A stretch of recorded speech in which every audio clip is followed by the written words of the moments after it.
With just 3 weeks until Election Day, Donald Trump continues to claim, without any evidence, that the whole thing is rigged in favor of Hillary Clinton.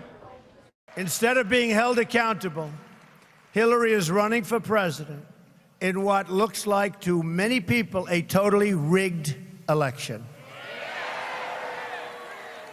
The election is being rigged by corrupt media pushing false allegations and outright lies in an effort to elect Hillary Clinton president. But we are going to stop it. We are not going to back down.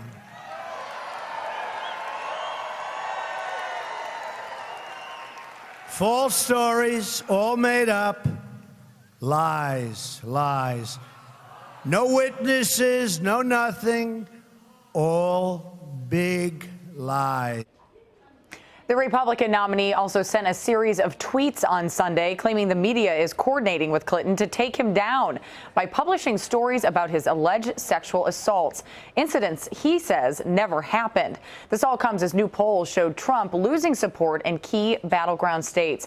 Joining me now to sift through Trump's claims is CBS News digital journalist Sopan Debs. Sopan, thank you so much for being with us today. I want to talk about this morning. Donald Trump actually fired off a tweet now about voter fraud, saying, quote, "Of course, there is large-scale voter fraud happening on and before Election Day. Why do Republican leaders deny what is going on? So naive." So why is Donald Trump changing his rhetoric now, and do you think it's going to work? Well, I wouldn't say that he's changing his rhetoric. He's tweaking it. For the impetus for his candidacy for months has been the system is rigged. I'm running against the rigged system. And now he's changing it to the election is rigged. And it's not just him. His surrogates are out there saying the same thing. So it's a little bit different, but it's someone in the Washington Post wrote last night that this is the Breitbart election, because if you go to Breitbart, you see a lot of that type of rhetoric that we're rigged, that the election is being stolen, that there's widespread voter fraud, which, as you just mentioned, is totally without evidence. In terms of why he's going after Republicans, remember, well, that's the new part, right? Is that he's actually going after members of his own party now. Well, he's been going after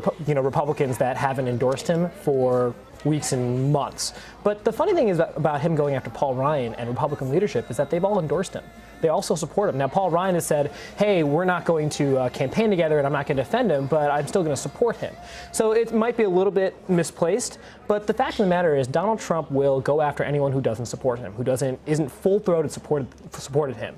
So, I think it's mostly the fact that Paul Ryan, after these Access Hollywood tapes came out, kind of said, okay, I can't defend this anymore. And that's where this is really coming from. And Donald Trump's talked about the media rigging the system in the past, but it seems like he has really ramped up the rhetoric on that now, too, and is really going after the media. Can you tell us about that, especially following this campaign, being on the road? Absolutely.